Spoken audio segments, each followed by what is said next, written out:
It is 2 a.m. in Tel Aviv, and the joint operation between the U.S. and Israel against Iran's regime continues. I'm Eric Stakelbeck. This is a TBN special report. Operation Epic Fury, that's what President Trump is calling it. Israel is calling it Operation Roaring Lion. We're wrapping up day 2 of this historic effort to, number one, depose Iran's regime. That's hopefully the end game here. But number 2, decimate Iran's nuclear weapons program. And more importantly, even perhaps at this juncture, its ballistic missile program. Over the next 30 minutes, we will bring you top experts, Middle East from D.C. and beyond, and unpacking what's happening in the world's most chaotic and strategic region right now and why it impacts you no matter where you live. Let's get up to speed right now. It's 7 p.m. here in Washington, D.C., and what we have today, some pretty major developments. Number one, we learned that 3 U.S. soldiers have been killed so far in this engagement, and President Trump spoke just a short while ago, and he said, look, there may be more casualties. That's the price that we have to pay here to once and for all eliminate the world's number 1 state sponsor of terrorism, the Iranian regime. So we have 3 U.S. deaths, sadly. Number 2, earlier today, an Iranian ballistic missile struck Bet Shemesh just outside of Jerusalem in Israel. 9 people were killed in that Iranian missile strike. And just a short while ago, another Iranian missile fell just outside of Jerusalem. Several people were wounded in that attack. In the meantime, Iran also continues to launch missiles and drones at the surrounding Arab and Muslim nations like Qatar, Bahrain, and in particular, the United Arab Emirates. So things are heating up on that front. But here's the good news.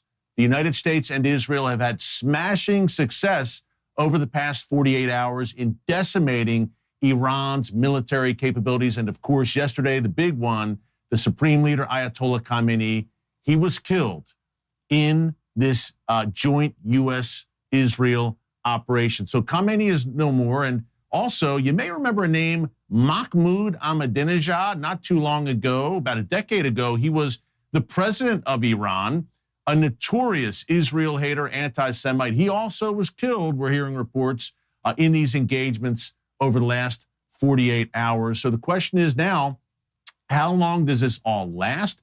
President Trump said, look, when he addressed the nation a short while ago, this could last for weeks.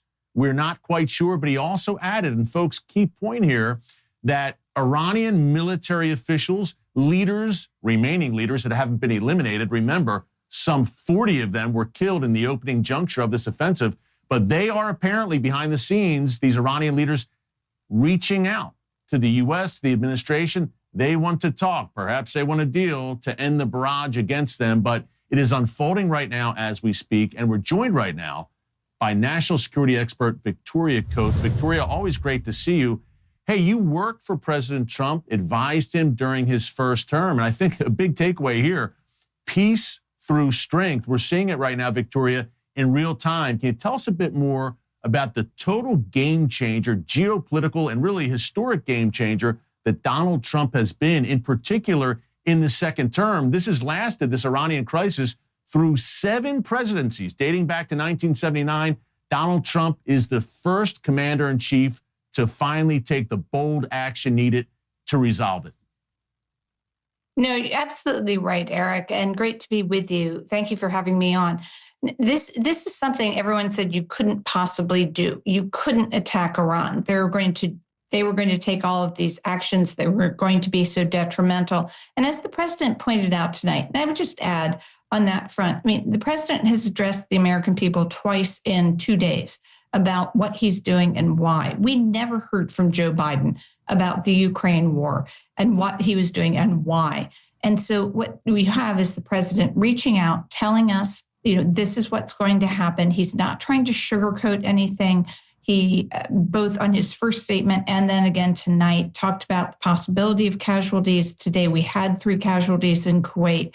We all mourn those heroes. The other, our prayers go out to the families of the wounded. But this is a president who's bringing the American people along. And what he's saying is, this is about your future. This is how we are going to make a better future for the people of the United States, where this threat isn't hanging over your head 24/7 for another 47 years. So amazing job by our military over the last 36 hours, but there's a lot more work to be done. Yeah, President Trump, no doubt, is an historic figure. I think there's no doubt about it, Victoria, at this point. And every time it seems that he uses the military, and he doesn't want to use it. He wants to use it sparingly, of course, the full might of the U.S. military.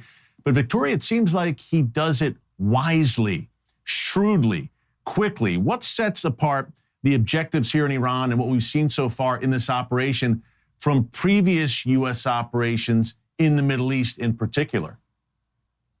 Well, he doesn't use our military as a messaging device. This isn't a pinprick strike, something Secretary Kerry said 10 years ago, just a little something. No, if he has an objective, he's going to go and he's going to get it. And he learned, it wasn't his wars in Afghanistan and Iraq, but he's learned the lesson of those wars, that in terms of our ability to impose democracy on other nations, we are very limited in that. And that's why his message to the Iranian people has been, this is going to be your mission. We are going to do this because to end the threat of a nuclear Iran is in the interests of the American people. Great. That's our mission. That's our errand. But if you want to take advantage of what we've done in terms of weakening the regime, in terms of giving you more latitude to act, great, then this is your moment, but you're going to have to take it. So rather than our coming in with hundreds of thousands of boots on the ground to turn Iran into, Virginia, we're rather going to let the Iranian people do that once we have removed the threat to the American people. Yeah, the Iranian people have this golden opportunity now. We're praying they seize it. Hey, how about China and Russia, Victoria? I think of that modern day axis of evil: Iran, North Korea, China, Russia. The toppling of Iran's regime, God willing, what message does that send to China and Russia? And in a broader sense, how does it affect them? I'm thinking China with cheap oil and gas that we're getting from Iran, Russia and Iran, obviously a close alliance. Vladimir Putin mourned the death of Ayatollah Khamenei yesterday. What kind of impact does it have on our chief geopolitical adversaries, China and Russia? Well, it hasn't been a great couple of days, Eric, to be a member of the so-called axis of evil. We could even take this back to January.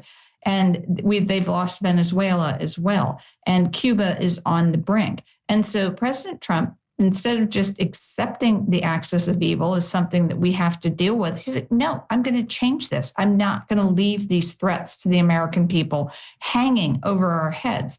And so in doing what he has just done, as you mentioned, he's cut off Venezuelan cheap gas to China. We might be cutting off Iranian cheap gas to China. This is going to really impact Chairman Xi where he lives. And bear in mind, we have this very high stakes summit coming up between President Trump and Chairman Xi next month, theoretically in China. If that holds, President Trump is setting himself up to go in a position of enormous strength. And what has Xi been up to for the last 2 months? I haven't seen a lot of Chinese activity on the world stage. Yeah, Victoria, well said. Hey, about 30 seconds left. Again, you advised President Trump during his first term. You know the man well. You know the administration well, how they operate. How would you describe, in about 30 seconds, the Trump doctrine and what we're seeing unfold right now in Iran? No, I mean, this is, as you said, America first. This is peace through strength. This is the president flexing a lot of U.S. muscle in order to make a dramatic change. And so I think what we are going to see here is a new Middle East. He promised peace in the Middle East. He's about to deliver on it. And the key thing here, Eric, is Iran is isolated. Everyone told us Israel was going to be isolated if we went in. That's not the case. It's Iran that's isolated. The region is rallying behind particularly the United States and President Trump. Victoria Coates, great breakdown as always. Folks, be sure to follow Victoria on X, across social media. Victoria, we'll see you again soon. Keep it up. God bless. And folks, one of the big developments we're seeing here, okay, number one, President Trump's action in Iran is weakening that axis. We're talking China, Russia, Iran, North Korea. That's a good thing. But also by extension, we're seeing a new alliance form perhaps in the Middle East, Israel and the U.S., of course, but joined in a more forceful way by Arab Muslim nations like Saudi Arabia, like the United Arab Emirates, like Bahrain, that are under fire right now, courtesy of Iran. The Iranian regime over the past 48 hours has fired hundreds of missiles, rockets, and drones at these Arab Muslim nations. Joining us now to break that down and the broader implications is our good friend, you know him very well, folks, host of the Rosenberg Report every Thursday night right here on TBN, editor-in-chief of All Israel News. Joel, you have spent so much time, not only in Israel, of course, where you're based, but in the Arab and Muslim world, meeting with the leaders of these nations, Saudi Arabia, the UAE, Bahrain, the list goes on. What are the ramifications here? Short-term, but long-term, now that they are under siege. The Iranian regime, again, has fired hundreds of missiles and drones at Arab Muslim nations surrounding Iran in the past 48 hours. Major regional shift, you think, may be in the offing here? These are tectonic shifts in the region, Eric, absolutely. I think the Iranian regime has made several major strategic errors. First of all, of course, that they didn't listen to President Trump. They didn't believe that President Trump was going to keep his word and destroy their offensive military capabilities and take them down if they didn't make a serious, strong, verifiable deal. So that was catastrophic. And for Ali Khamenei, he lost his life over it. The top 40 most powerful, most wicked regime leaders are all dead, and there's more to come. So that's the first mistake they made. The second mistake they made was by not just retaliating against Israel. If they had just retaliated against Israel, then they would be sending the message throughout the region that really this is an Iran-Israel fight. But what they've done, the Iranian regime has attacked 16 nations throughout the entire Middle East. They've attacked almost every neighbor that they have, mostly moderate Sunni Arab states, who had signaled in recent weeks that they were going to be neutral, right? And the U.S. couldn't fly over their territory, and they weren't going to be involved. But the United Arab Emirates alone has taken more than 700 missile and drone attacks just in the last 48 hours. And all of them are now unified with President Trump and with Israel against the Iranian regime. This is a big deal. And I think the Sunni Arabs should actually militarily get involved in destroying the Iranian regime with us. Wow, perhaps we see even an Arab version of NATO shaping up here, Joel. And you know, the UAE under fire, you and I were there together on the ground in Abu Dhabi just a few years ago, and we loved it there, and we're so impressed by everyone in the UAE, their great relationship with Israel. So let's see if they can kind of galvanize together with their fellow Sunni Muslim nations in the region. That may be coming in the days to come, as you said. By the way, you and I were talking off camera before we kick things off here. It has not escaped my attention or yours that Purim is upon us.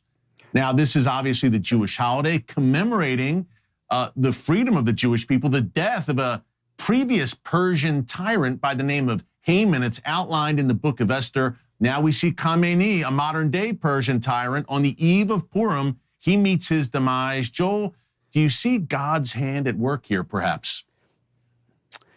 I absolutely do. This is not coincidence, and it's not a strategy by President Trump or Prime Minister Netanyahu to launch this offensive to end the war and win the war that Iran declared on the United States and Israel 47 years ago and has been waging without the United States and Israel doing much in response, certainly without the United States doing it.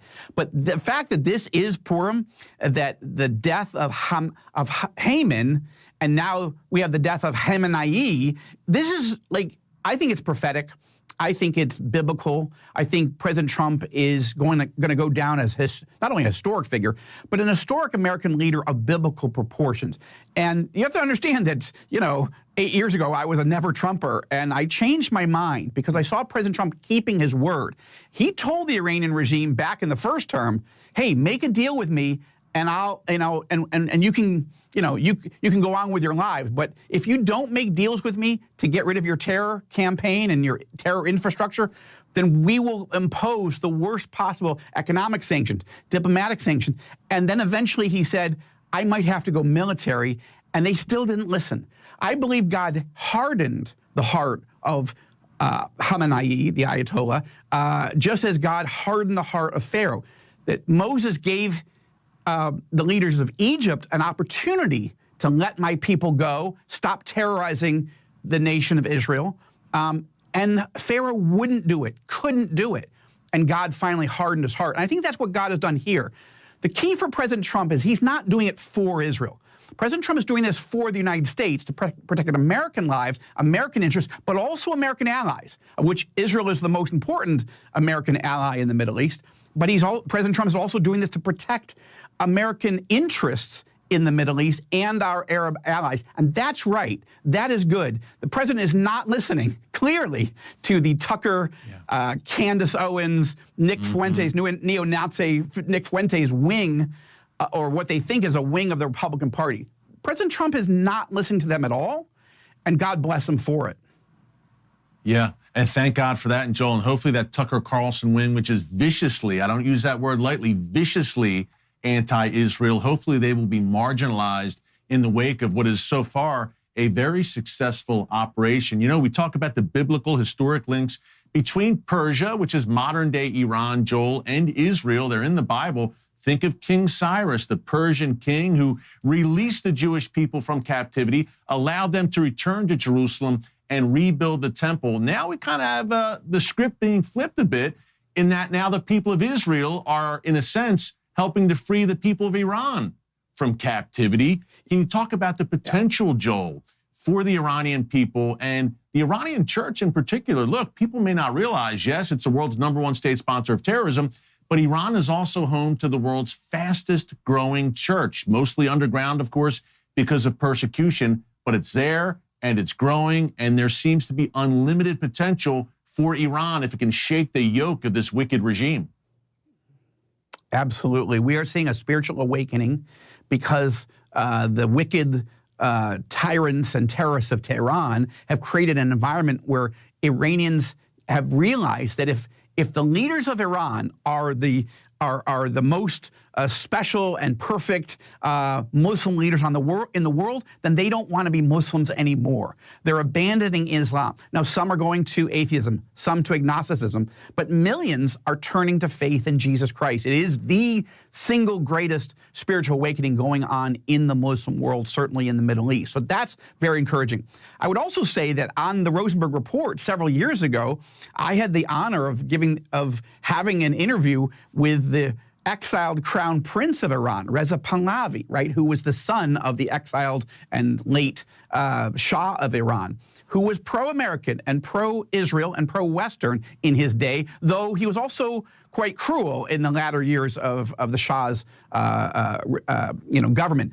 But I had the opportunity to interview the crown prince, the exiled crown prince, the son of the Shah, Reza Pahlavi, in Israel when he made his first ever historic visit there. We should rerun that interview on the Rosenberg Report.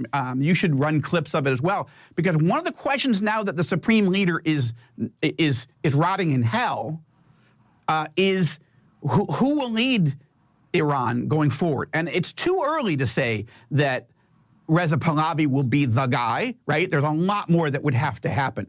But we need to start understanding who are these people. And he said he wanted to make a Cyrus Accords deal with Israel, making peace.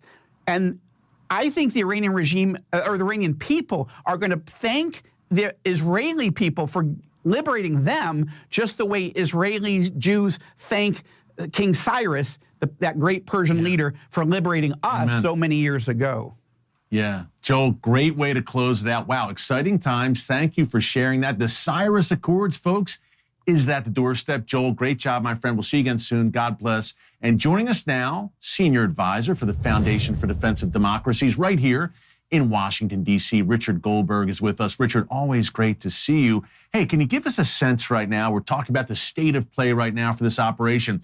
How much damage has been inflicted, number one, upon Iran's leadership, but number two, upon its military infrastructure? And Richard, in particular, those underground ballistic missile facilities. Earlier today, we had some B-2 bombers pretty much do a round trip from Missouri to Iran and carry out some major airstrikes against those ballistic missile facilities buried deep underground in Iran. Give us a little bit more information on the damage that has been inflicted upon the regime and its military assets. Yeah, absolutely. First of all, if you felt a little bit of an awakening in the force, so to speak, when you woke up this morning, that's absolutely because the amount of evil that has left the world since Ali Khamenei and his top advisors were taken out in his offices. That already is a major blow to the regime from a human capital perspective. Remember, they've lost Qasem Soleimani. President Trump took him out in 2020. They lost the person who was supposed to be the president of Iran, Raisi, went down in an accidental helicopter crash. They've had a number of instances when they've gone to this B team around the supreme leader. Now the supreme leader himself is gone. Anybody who was sort of a senior strategist almost is all taken out. Others are probably being hunted down right now. So from a human capital perspective, they are lagging now. Also, we see the Israelis going after the central command and control nodes of the regime. You're seeing them take down the Revolutionary Guard Corps' facilities, the internal apparatus, the repression apparatus, the Ministry of Intelligence and Security, all being just blown away with a lot of people inside as well. So from a command and control and communication perspective at the top levels, I think they're having a lot of difficulty. And then your question on the capabilities, what's happening there? Well, the Americans, in coordination with the Israelis, by the way, unprecedented coordination that we are seeing in the skies, is just going round after round, sortie after sortie at all of the external threats that we face from the regime, grinding it down. That's the air defenses, their missile capabilities, ballistic missile and cruise missiles, and their drone factories and facilities and storage facilities, and their Navy that, of course, they use to threaten the Gulf and maritime traffic. As you saw, you said the B-2 bombers apparently overnight going and striking underground facilities.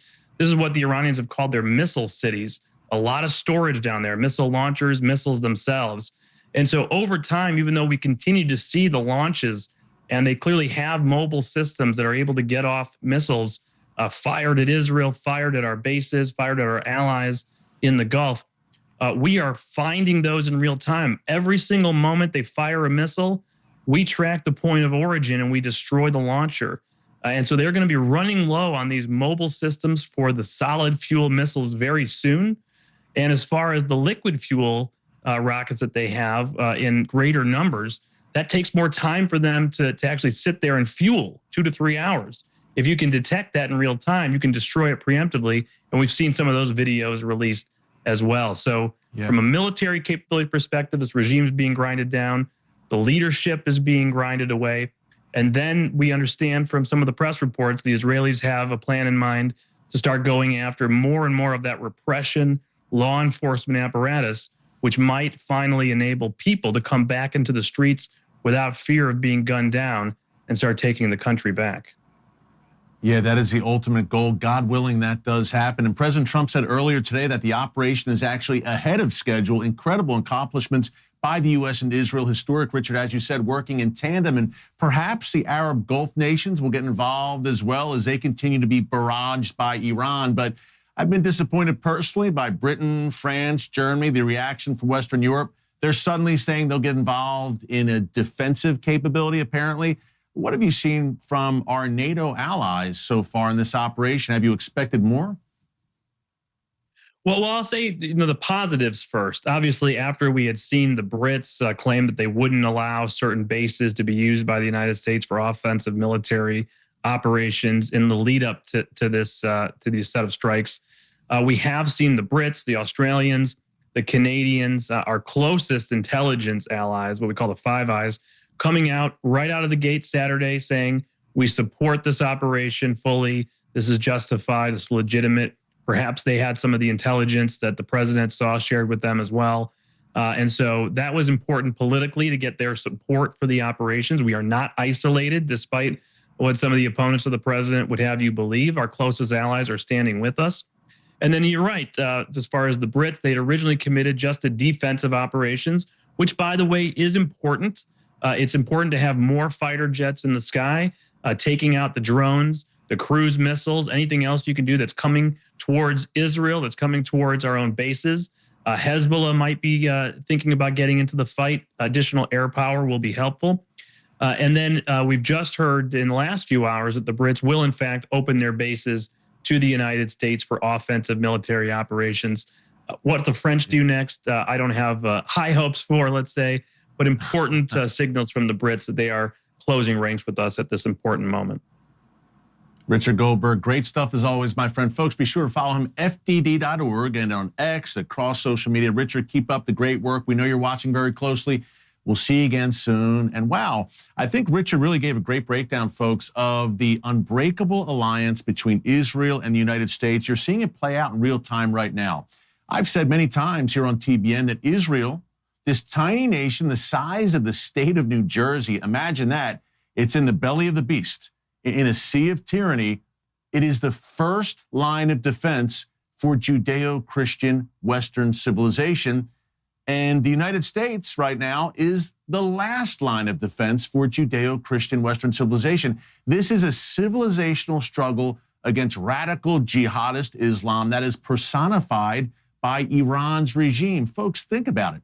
Nearly half a century of murder, mayhem, butchery. This regime came to power in 1979. What was its first act? Seizing the U.S. Embassy in Tehran, holding hostages, American hostages, 52 Americans, for 444 days. That's how this regime introduced itself to the world. And since then, they've practically copyrighted the phrase, death to America. And it's not just words, key point. It has also been in action. And President Trump has made the case over the past few days. He's laid out the stakes. Iran is responsible for the deaths of thousands, yes, thousands of Americans over the years, in particular during the Iraq War between 2003 and 2011. The Iranian regime, through its proxies on the ground in Iraq, they were planting roadside bombs, IEDs, you know the term, improvised explosive devices that killed thousands of Americans, our fellow U.S. citizens, our brave soldiers. Iran, their blood is on the Iranian regime's hands. And what about the assassination plots against President Trump? 2 assassination plots to take the president's life in 2024 alone. This is a wicked, I use that word advisedly, and I mean it, a wicked regime. And they just slaughtered, did the Ayatollahs, at least 32,000 of their own people in the streets. They go down in the annals, the dubious annals, alongside Mao, Stalin, Hitler, and history's worst butchers. But guess what? They may be almost gone. They may end up very soon where they belong, in the ash heap of history. So pray for the Iranian people. Pray for the U.S. soldiers in the region, our forces. Pray for Israel. Pray for freedom for Iran, wisdom and discernment for President Trump, for Prime Minister Netanyahu. Pray for the peace of Jerusalem. Folks, we live in momentous, historic times. There's no doubt about it. We're giving you a front row seat here on TBN. Check us out all week. We'll have breaking updates on everything unfolding in the Middle East from an unapologetically biblical perspective and why it affects you no matter where you live. Check me out tomorrow night on Stackleback Tonight, 7:30 p.m. Eastern Time for breaking updates. A lot happening, and we'll have a front row seat for you.